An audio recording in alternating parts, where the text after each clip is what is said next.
The wood did not want to split. The Ronin drove the axe down a third time and felt the knot deflect the blade sideways. He pulled the axe free and raised it again. The hearth behind him had burned to coals, the cold pressing through the door gap. The air tasting of pine resin and the mineral emptiness that came before the first snow. He had enough wood for 3 days if he was careful. He was always careful. Out here where the cedar forest pressed in from 3 sides and the road south ran through the valley like a dropped thread, careful was the only thing left to be.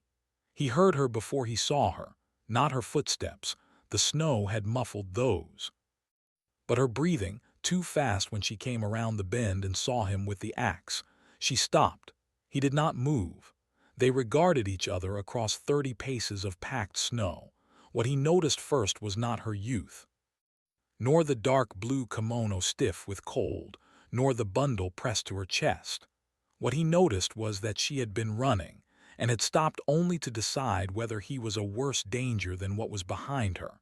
She decided he was not, or perhaps simply ran out of the capacity to change direction. She came forward, and he saw the cut above her left eye, blood dried brown against her temple.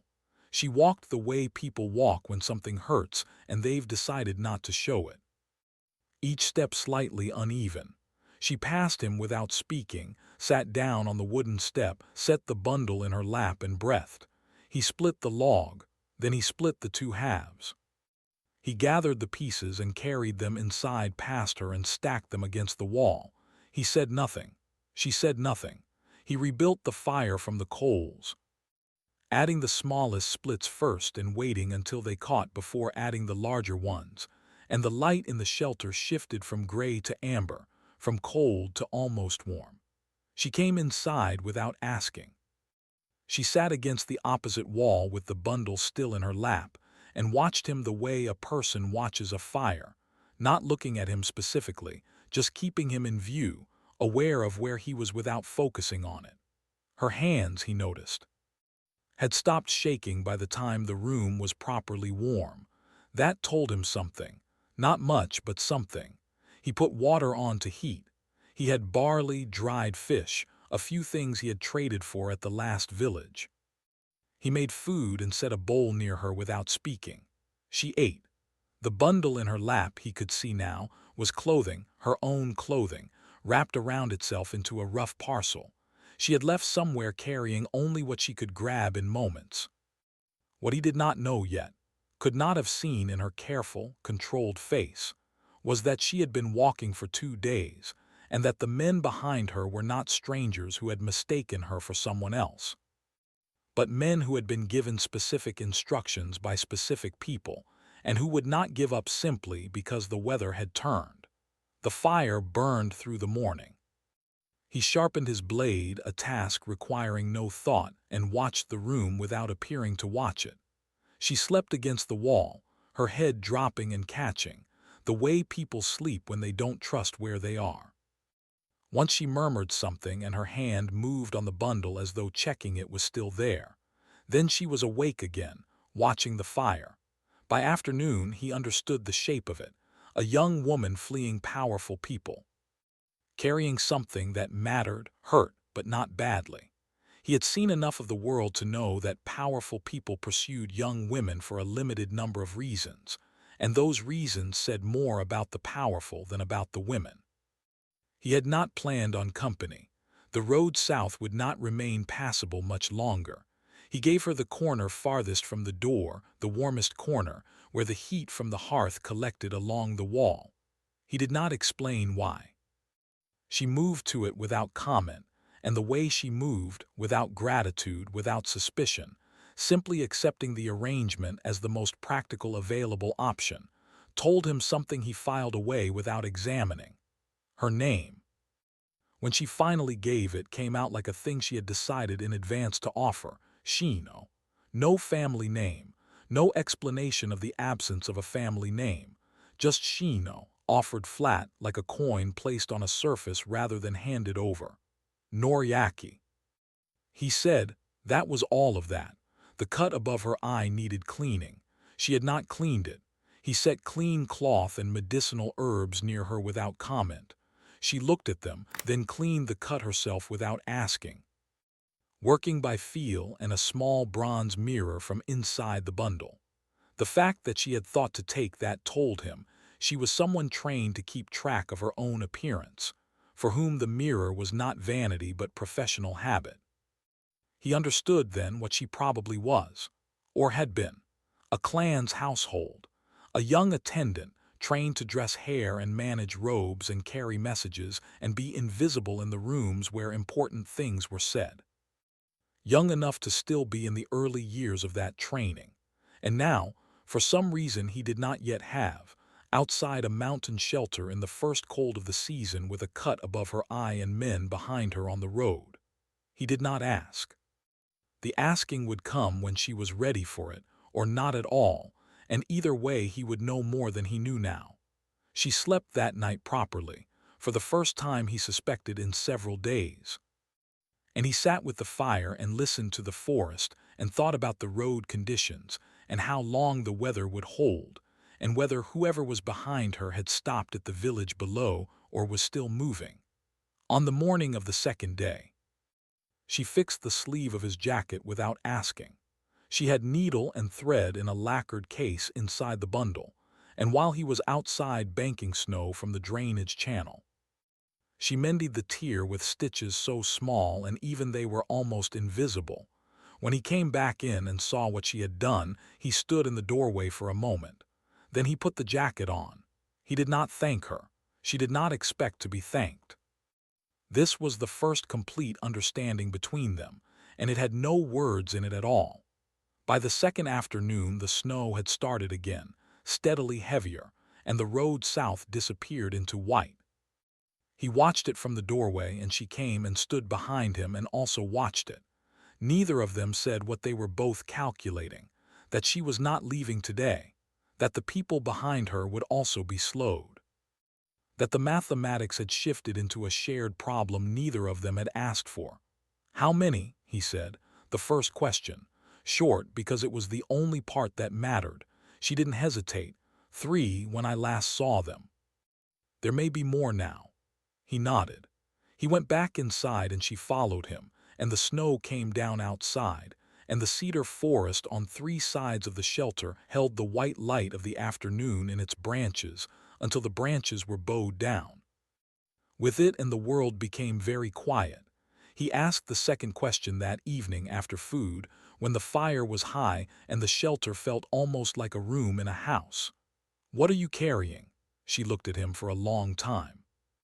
Then she opened the bundle, took out the clothing packed inside, and from the center, wrapped in a silk cloth so old it had gone nearly transparent, she took out a ledger, the size of 2 hands placed side by side, bound in dark leather. Thick with pages folded and refolded many times, she held it in both hands and looked at it. "My mistress kept this," she said. "She kept it for 6 years. It has the names of every man who took money from the clan treasury and who they paid it to and what they received in return." She paused. She was going to take it to the magistrate in the city. He said.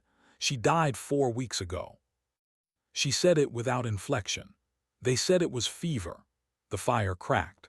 Outside the snow came down with the particular dense silence of mountain snowfall, each flake adding its small weight to the weight already accumulated.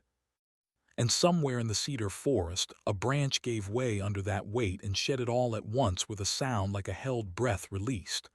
"They know you have it," he said. "They know I might have it. They're not certain." She rewrapped the ledger in the silk cloth and pressed it back into the center of the bundle. "She gave it to me the night before she died. I don't think she knew she was going to die. I think she thought she was giving it to me for safekeeping, for a few days while she recovered enough to travel." He watched her pack the bundle back the way it had been, the clothing folded precisely around the center, the whole thing bound with a cord tied in a specific way. Her hands were steady. She had been carrying this, the ledger, the knowledge of what it contained, the knowledge of what it meant that her mistress was dead, and she was the only one who knew where it was for 4 weeks, and her hands were steady. What she said next was not what he expected. She said, "I don't know if it will do anything. I don't know if the magistrate will care. I don't know if the city is even safe to go to. But she spent 6 years keeping this and she is dead. And the only thing I can do for her now is finish what she started." He looked at the fire. He looked at the door. He looked at the bundle in her lap. Then he lay down on his side of the shelter and closed his eyes. And he thought about the distance to the city, and the state of the roads, and the 3 men on the road behind them who might have 4 men by now, or 5. In the morning he melted snow and made barley porridge and set her portion near her. And when she reached for it she found, beside the bowl, a short knife in a plain wooden sheath. She looked at it. She looked at him. He was eating his own portion without looking up. She picked up the knife. She turned it over in her hands once, testing the weight, and tucked it into her sash without ceremony, the way a person tucks in a tool they intend to use. The third day brought clearing weather, the sky going flat blue, the light sharp and directionless. He spent the morning reading the snow for tracks. When he came back she had rearranged the interior. The water vessel moved to the fire, firewood restacked so wet pieces dried first. The hearth cleared of small debris accumulated in weeks of solitude. She had not changed anything that was his. She had changed only what was inefficient. He looked at the room. He looked at her. She was repinning her hair with 2 bone pins. Her arms raised, her face turned slightly away, and she said without looking at him, "The road south is passable. Yes, but we would be easy to track in the snow. Yes." She finished with her hair and lowered her arms and looked at him directly. How long before it melts enough to obscure tracks? He thought about it. 2 days of sun, maybe 3.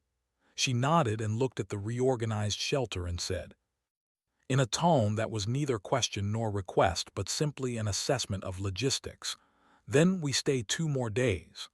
The use of "we," not asking, simply including him as though it had already been settled, should have irritated him. He had offered a knife and a dry place to sleep, not companionship. But when he examined the irritation he found, it was not quite irritation. She had arrived at the most practical conclusion without decorating it with uncertainty, which was exactly what he would have done, and it was difficult to be annoyed by a mirror. He said, "The North Trail is faster if you know it." She said, "I don't know it." "I do." That was the extent of the negotiation. The 4th day was when the men arrived. He heard horses first, unexpected, which meant resources and planning, which meant the people behind her were more serious than he had allowed for. 3 of them on the southern road, well dressed for travel. Horses bred for mountain terrain. One carried a short sword in a way that suggested he knew how to use it. He went inside without hurrying. She was already standing, the bundle held against her chest. And he understood that she had heard the horses too. She looked at him with an expression that had gone very still, very careful, and said nothing, waiting to see what he would do. What he did was close the wooden shutter over the single window and check the position of his sword and sit down near the door with the particular quality of stillness that was not patience but preparation. He said, "Behind me," toward the back wall. She moved. The men outside called out.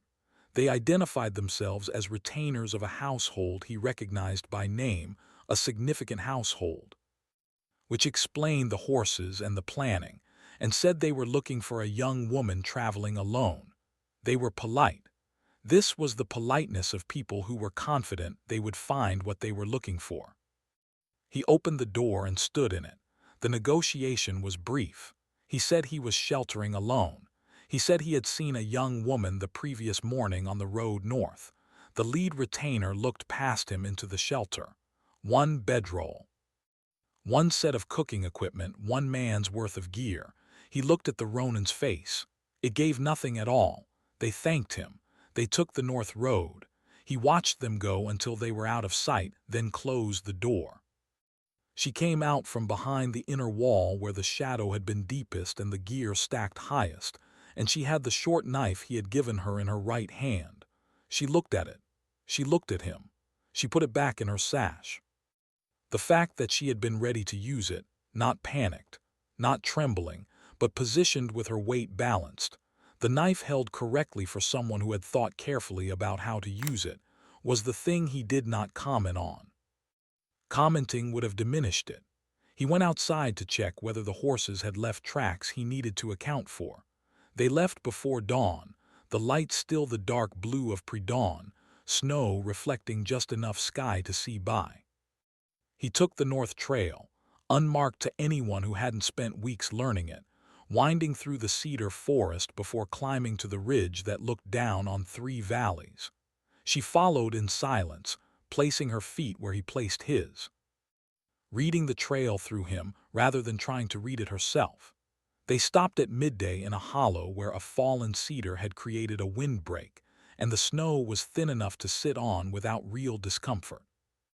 He gave her dried fish and she ate it without comment, and they both looked at the valley below where the road south ran in a thin gray line, and nothing moved on it that they could see. The men with horses had either gone ahead or gone back. He didn't know which. "How far to the city from here?" she said.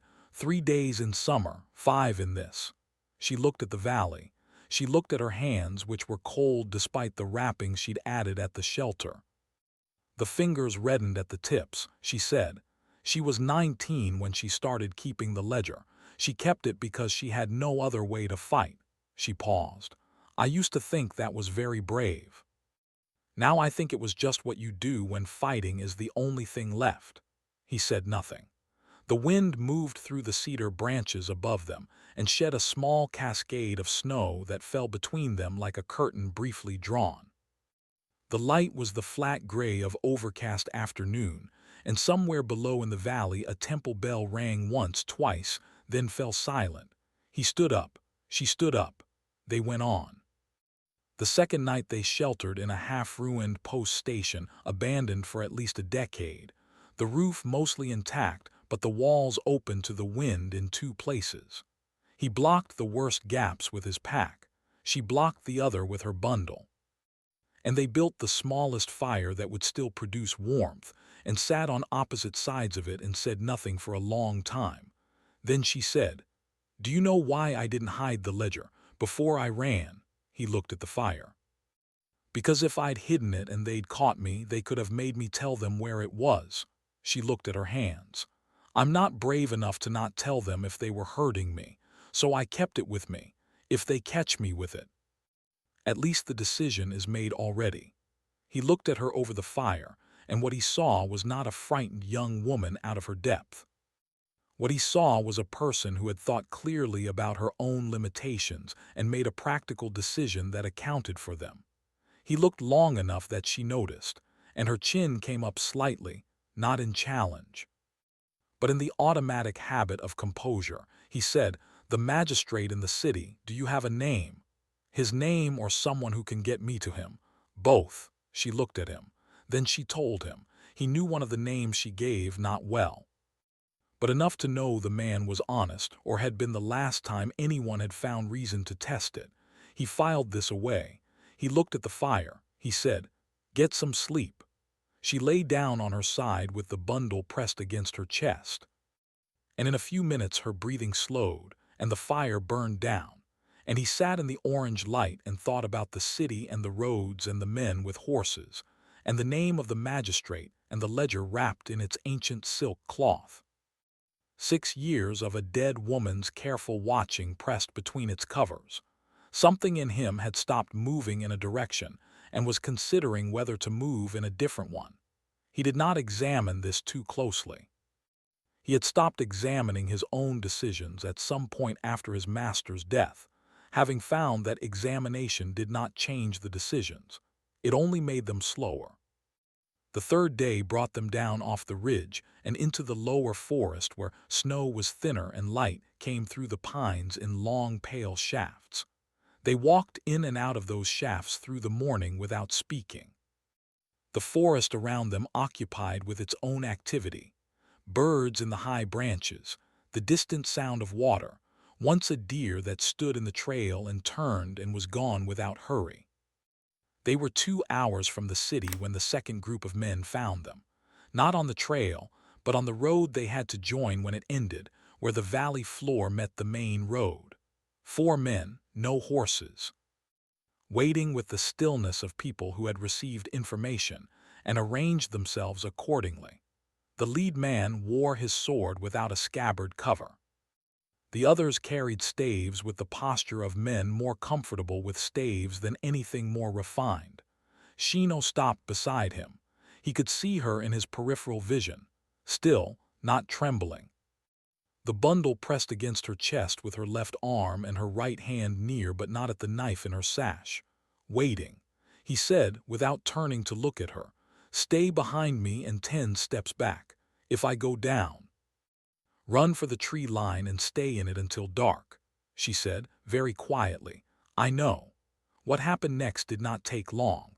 The man with the unsheathed sword understood what he was dealing with as soon as the Ronin had his own sword out. And understanding it, had to make a calculation between the instructions he'd been given and the cost of following them to their conclusion. He made the calculation. It took perhaps 10 seconds. They left the road. He watched them go. He stood in the road until they were well into the tree line. Then he exhaled once, slowly, and sheathed his blade and turned around. She was standing exactly where he'd told her to stand, 10 steps back. She looked at the direction the men had gone. She looked at him, she said. "You didn't have to," he said. "I know." She held his gaze for a moment and then looked away first, not because she was uncomfortable but because she was thinking he could see that. Working something through in her head that she would either say or not say. She didn't say it. She adjusted the bundle in her arms and started walking toward the city, and after a moment he walked beside her.